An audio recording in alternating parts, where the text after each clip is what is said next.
Hey guys, what's going on? My name is Nolan, but you can call me Spiffy. And today I am back with another episode of my What If series. My What If series is a series where I go in depth about different scenarios and scenarios, however you want to say it, that could not, will, or will not happen. Today it's going to be more of a what would I do and what would you do kind of scenario. And the gameplay you're seeing right now is a silenced Bison, or Bison, whatever you want to call it. I don't do too good in the gameplay. I get kind of average. The second gameplay that I'm going to switch over to has a... I go negative, but I wanted to show it because the entire team had an awesome comeback right at the very end there. So yeah, let's get into it. Zombie apocalypse.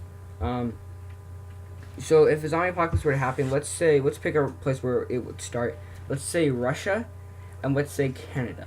Okay. So Russia is it kind of depends on what part of Russia that it starts in, because I think it's 75% of Russia lives in the Europe region, and the 25% live in the Asia region. Can't say that word. So let's say it starts in the most popular area. That's where it would most likely start if it were to start, probability wise. So as time goes, so like it just starts out as like a normal sickness kind of thing, and your mom tries to take care of you. You bite her, then there's 2 zombies, 3 zombies, 4 zombies, 5 zombies. As you infect your family, as you infect your village slash city. Now, you guys cannot hear, my buddy's playing Black Ops 2 in the background. But anyway, that's how it would work. It would slowly but surely gain momentum.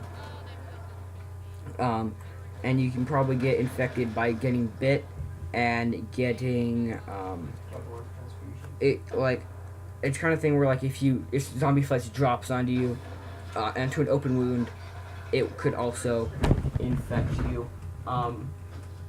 Now, this could happen in many different ways, but we're gonna go with those first 2 scenarios. Anyway, so let's get into my game plan. Personally, I'm gonna go with I live near Seattle. Okay, so Seattle is a pretty big city, and if you guys do not know where that is, I'm not gonna exactly tell you because I'm not that keen on revealing a whole bunch of stuff on the internet. But anyway, I live near a big city, and if you guys know what Seattle is, you know that we have the Space Needle Seattle. Now, what I would do was I would find a gun in my neighborhood. I'm sure somebody has a gun in my neighborhood, and I would go ahead and I would take or team up with that person. I don't exactly know. I would take or team up with that person, and I would go ahead and I would fight my way with my car with a limited amount of fuel to Seattle. And if somebody is already taking it over, I would try to negotiate with them, but I would go ahead and try to take the top part of the Space Needle, sealing off all elevators and ways up in general. And what I would do was I would light a flare / smoke bomb or something so a helicopter could see it on the roof. It's not the tallest building in Seattle, but it stands out among the rest because of its shape, size, and the red smoke / blue smoke that's coming out of the top. Now, here's what I recommend for you guys. This is going to be the greater part of the video today. So what I recommend for you guys is you need a weapon. Preferably, I did not choose a very good weapon with a gun.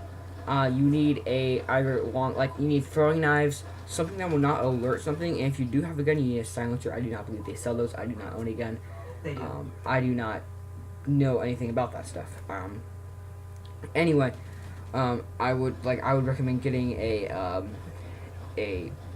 silencer for a gun or for the gun that you're choosing. I would also not recommend a shotgun. I would recommend either an assault rifle or a submachine gun. I would not recommend a shotgun. Assault rifle would be ideal, so you can have long range, and it's still we're gonna ammo right there. It's still good at semi close range. I'm not gonna get anybody with this Trinity missile. It kind of sucks. But anyway, moving on. You're gonna want to go ahead and get to high ground like I did with the Space Needle. Whether that's if you guys live in New York, whether that's the Empire State Building or if that's a big building near you where you live, you're gonna want to get to there, and you're gonna want to either team up or you're gonna want to clear out whoever's there. Preferably team up because to an extent it's better to have more people, but it also reveals, like, it gives you more opportunity to lose people, which could kind of be emotionally scarring, and you guys can kind of explain the rest to yourselves why and why not. It would be good or bad to have more people. Now this is a victory right here, and we're gonna move on to the next game clip. That is an awesome, like I said, it's an awesome comeback for the entire team on domination. So actually, I'm a lot in my videos. I probably should not do that. We're gonna go. You're gonna want to go ahead and grab that big building. You're gonna want either throwing knives, and once you get to that big building, you're gonna want a silenced sniper. And there's a reason for that. Is because when you have a big building like high ground, like so, people are gonna want it. Much like you took or have the biggest building. I'm just gonna go ahead and say Space Needle because that's the biggest building for me. This guy just ate my balls right there. So there it is again. So we're gonna go ahead and I'm gonna go to the Space Needle. You're gonna want a sniper when you get up there. You're gonna want some throwing knives for close range. You're gonna want a submachine gun / assault rifle. Ideally, assault rifle for long range or for short to medium range. You're also gonna need some supply of food, some degree of food. Now, I do not recommend getting cattle up onto that big building of yours, but I do recommend having a place that has a kitchen and a good supply of food for the time being, because you're not going to want to go out there at the very beginning of zombie apocalypse and like, oh my god, there's a whole bunch of zombies, let's go raid a store. You're going to want to stay put for a little bit, situate yourself, then go raid a store. If people are doing what you are doing, there's not going to be that many it's not going to be that many zombies at first. Now, as the zombie apocalypse goes on, that's phase 1. As the zombie apocalypse goes on, you're going to run low on food, and more people are going to get used to the way of life, and they're going to utilize that in different ways. Black markets, what else could there be? There could be factions, whatever. And you're going to want to... Oh, there's some guys back there. I saw this. You're going to want to keep your distance from... You're going to want to figure out how to know good guys from bad guys. Now, the way you can tell a bad guy is if they're bald and they have a mustache. Just kidding. You're going to want to figure out a bad guy. First impressions are everything, especially in a zombie apocalypse. If people are mean to you at the very beginning and they're like, and then they change their mind like, oh, wait, you have food? No, wait, we want to be friends or whatever. Don't fall for it. It's not your best idea. Sorry. And it's just not going to end well. So you're going to want to figure out you're not going to want necessarily the strongest guys or the most gun heavy, whatever. You're going to want somebody who's agile. You want 1 or 2 people who are heavy, not too many. You're going to want about 3 agile, like calm runners. And then you're going to want like an intellectual, maybe 2 intellectuals. Maybe you consider yourself an intellectual. You can do that too. And that is what you're going to need to survive. Now you can have more of these, but as your team expands, your food supplies go low, and your living space goes lower. Not making noise is a good thing in the woods, because what you're going to want to do is you're going to want to maneuver around the woods, however long that takes you. You don't want to go through the woods because it's confusing to run through, and you can make a lot of noise. So back to the runners. Actually, let's go back to them. The runners are going to need to go out of their big building, and this is why they have to run fast. They need to run to the nearest supermarket, and they're going to need to take everything they can and get back without the zombies getting them. You're going to need a plan for this. I recommend unsealing the door for a short amount of time, or like a pulley system. I don't exactly know, depending on how high your building is. You're also going to want back to your building really quick too. You're gonna need a building that is close to 1 or 2 supermarkets. Pike Place Market is close to, or not close to, but in the same region as Seattle and the Space Needle. So you're gonna want to that's why it's such a good position.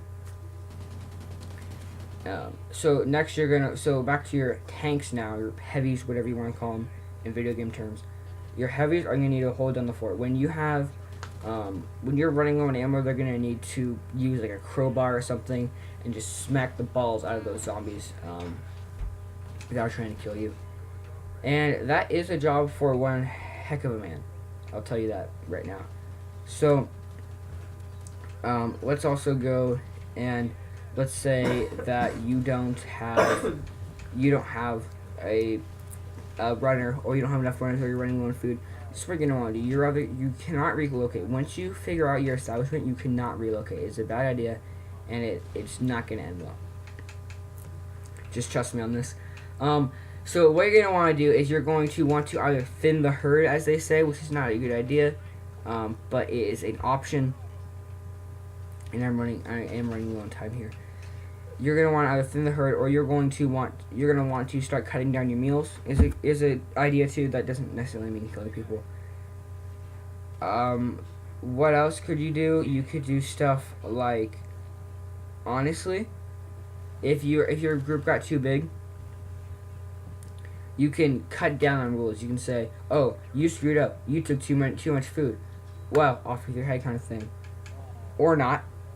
Or you can just be nice about it and try and figure out a way to do it yourself. So those are my ideas for when your team gets too big. Let's go on to after the zombie apocalypse. So if society regains itself after the zombie apocalypse, what you're going to want to do is you're going to want to keep your area, but not your